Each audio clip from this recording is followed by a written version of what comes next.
près de moi. Bon mardi, bienvenue à votre émission La Victoire de l'amour. J'espère que vous allez bien ce matin, qu'on se prépare à vivre une magnifique journée. Et pour bien la commencer, on s'en va rejoindre notre amie Brigitte Bédard.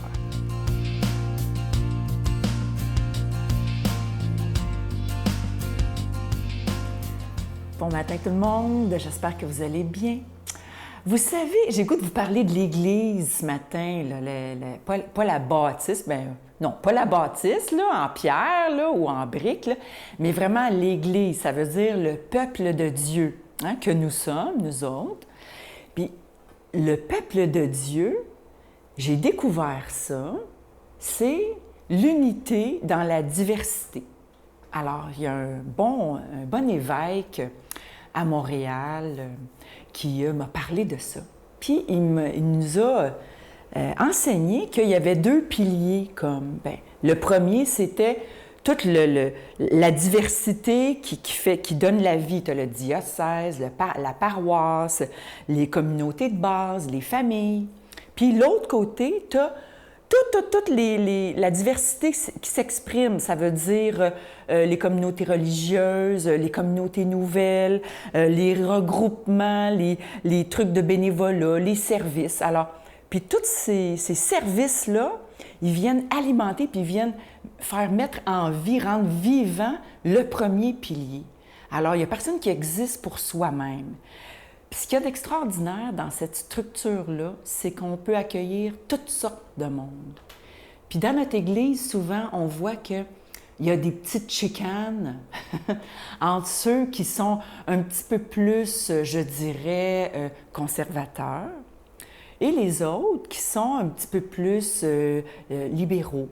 Alors, c'est comme dans la société, c'est comme dans n'importe quelle entreprise, c'est comme dans n'importe quel mouvement social.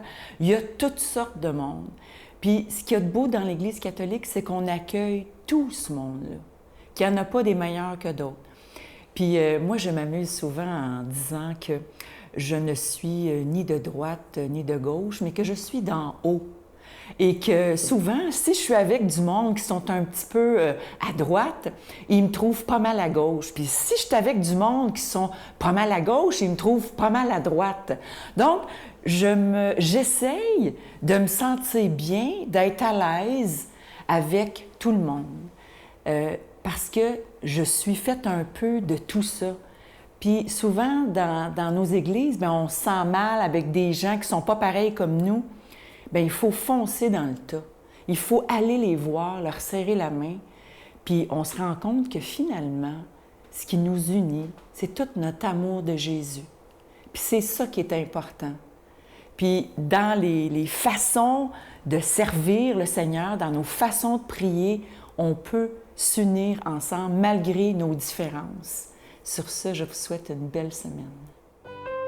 Notre Père qui es aux cieux, que ton nom soit sanctifié, que ton règne vienne, que ta volonté soit faite sur la terre comme au ciel. Donne-nous aujourd'hui notre pain de ce jour. Pardonne-nous nos offenses comme nous pardonnons à ceux qui nous ont offensés. Ne nous laisse pas entrer en tentation, mais délivre-nous du mal, car c'est à toi qu'appartient le règne, la puissance et la gloire pour les siècles des siècles. Amen. Dans le cadre des 60 ans de vie religieuse de Sœur Angèle, la Victoire de l'amour vous invite à son pèlerinage en Italie, en compagnie de Sœur Angèle, du Père Yvon Sanson et la participation occasionnelle de Sylvain Charon.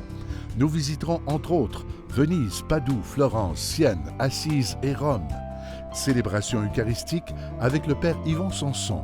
Nous assisterons aussi à l'audience générale avec le Pape François au Vatican, du 4 au 15 juin 2017. Informations et réservations, voyage intermission au 514-288-6077 ou sans frais au 1-800-465-3255. Je suis tellement content de vous parler de ce beau cadeau du mois. Je dois vous dire qu'on en est très, très fiers. C'est une exclusivité de la Victoire de l'amour. Il s'agit de ce nouveau CD que vous trouverez jamais en magasin. C'est un chapelet médité, imaginé avec nul autre que quelqu'un, je sais qu'on vous l'aimez tellement, et moi aussi d'ailleurs, c'est un peu comme ma grande sœur, Chantal Paris et une autre personne que j'aime beaucoup, Brigitte Bédard. Alors imaginez ces deux personnes, lorsqu'on écoute le CD, on a l'impression qu'ils sont dans leur salon en train de jaser ensemble et tout à coup, ils décident de méditer le chapelet tous les deux. C'est vraiment extraordinaire, un chapelet médité très vivant, qui nous apporte beaucoup de paix, je vous le dis. Et Chantal et Brigitte prient à toutes nos intentions. Donc, c'est vraiment un magnifique chapelet médité. C'est avec un don de 25 $ et si vous en voulez deux, parce que ça se donne bien en cadeau, c'est avec un don de 40 $. Je vous donne l'adresse, la Victoire de l'amour, casier postal 120, succursale Boucherville à Boucherville, le J4B 5E6, je vous la redonne, la Victoire de l'amour, casier postal 120, succursale Boucherville à Boucherville, le J4B 5E6. Également par téléphone, par carte de crédit du lundi au vendredi de 8h30 à 16h30 dans le 514-523-4433, 523-4433 ou sans frais, le 1-888-811-9291, 1-888-811-9291 et aussi sur notre site Internet qui est une façon très sécuritaire de faire votre don, le www.lavictoiredelamour.org. Je vous rappelle ce CD absolument magnifique. Vous allez voir, quand vous aurez fini d'écouter ce CD-là, vous allez sentir une paix absolument extraordinaire. Je vous rappelle le titre, Le chapelet médité avec Chantal Paris et Brigitte Bédard, un véritable oasis de paix.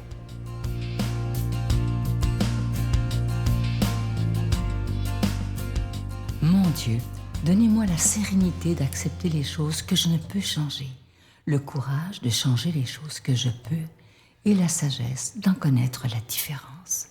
Amen. Aujourd'hui, la parole de Dieu est proclamée par quelqu'un qu'on apprécie beaucoup, l'abbé Stéphane Roy.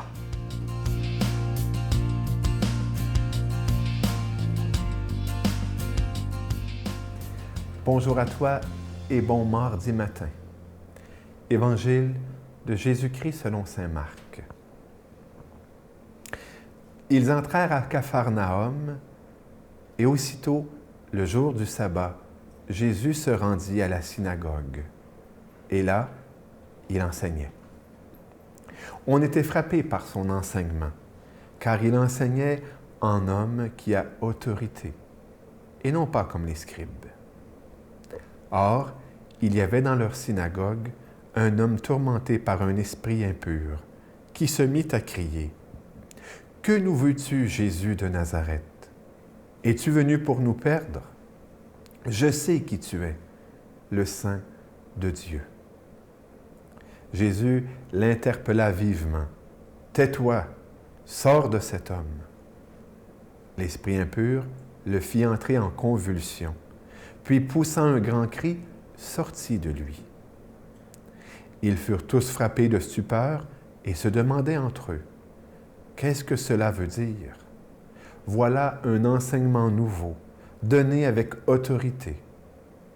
Il commande même aux esprits impurs et ils lui obéissent. » Sa renommée se répandit aussitôt partout dans toute la région de la Galilée.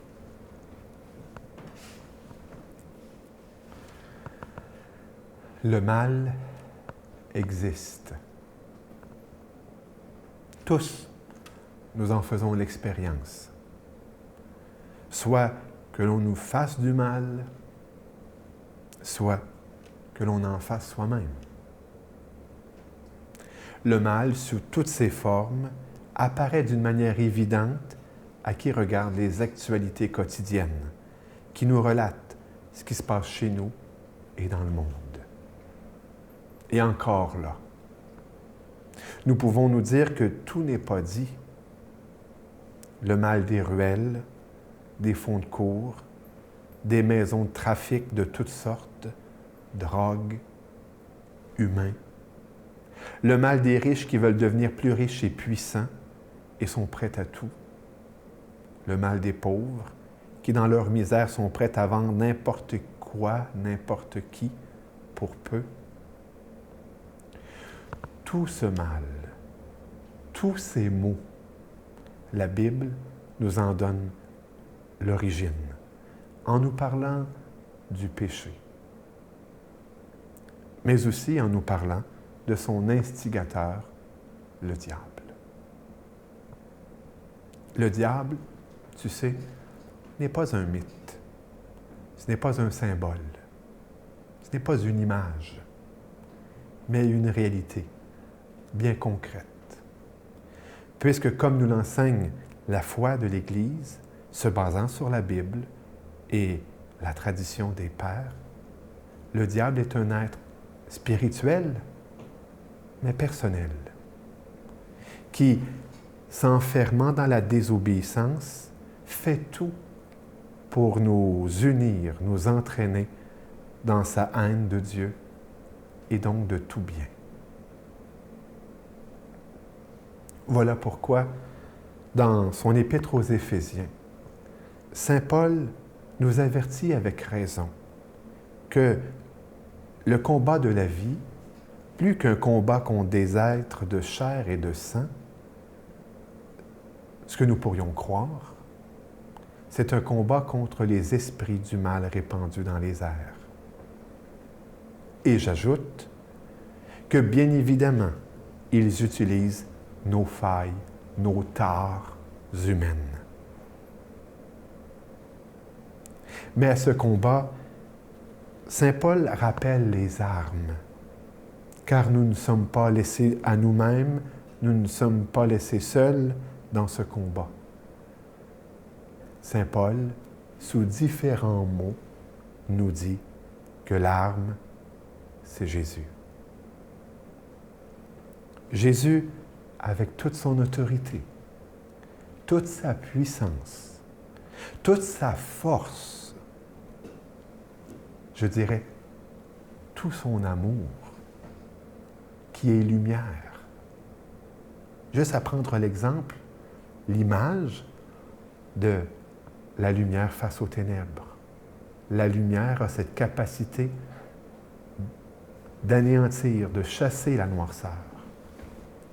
Jésus, avec aussi tous ses remèdes pour guérir jusqu'à la racine dans nos vies du péché.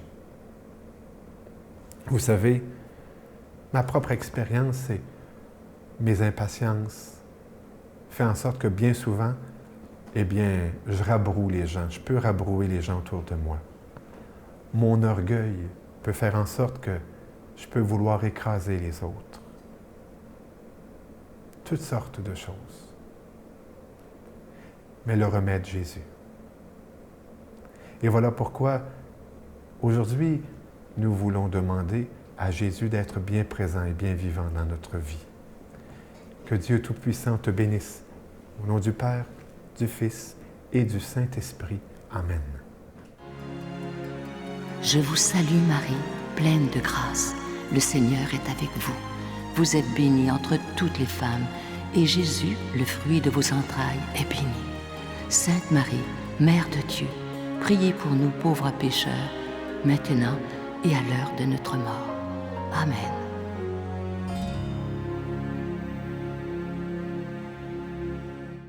Pour ceux qui voudraient vivre le prochain pèlerinage avec la Victoire de l'Amour, vous savez que ça aura lieu au mois de juin prochain. C'est dans le cadre des 60 ans de vie religieuse de Sœur Angèle. Imaginez, on s'en va en Italie. On atterrit d'abord à Venise. C'est dans la région à laquelle Sœur Angèle est venue au monde. Et ensuite, on descend, on va vers Florence. Je sais qu'on va à Sienne, Saint-Antoine de Padoue. On va à Assise. On va évidemment à Rome pour l'audience papale. Alors, ce sera des très, très beaux moments. Et le prêtre accompagnateur, c'est le Père Yvon Sanson. Lui, est vraiment extraordinaire dans les célébrations. Et j'y serai occasionnellement. Là, c'est vraiment un très, très beau pèlerinage, mais il faut réserver rapidement. Les places sont très limitées. Je vous souhaite une belle, belle journée et je vous dis à demain. Bye! Écoute, c'est curieux aujourd'hui, en 2017, qu'on puisse parler de notre vie sexuelle puis de sexualité librement, puis qu'on n'a pas peur d'être jugé. Mais dès qu'on entre dans quelque chose de religieux ou de spirituel, on a peur. On a peur comme d'être étiqueté, d'être ridiculisé. Tu sais, c'est pas tout le monde qui est capable d'accepter ça.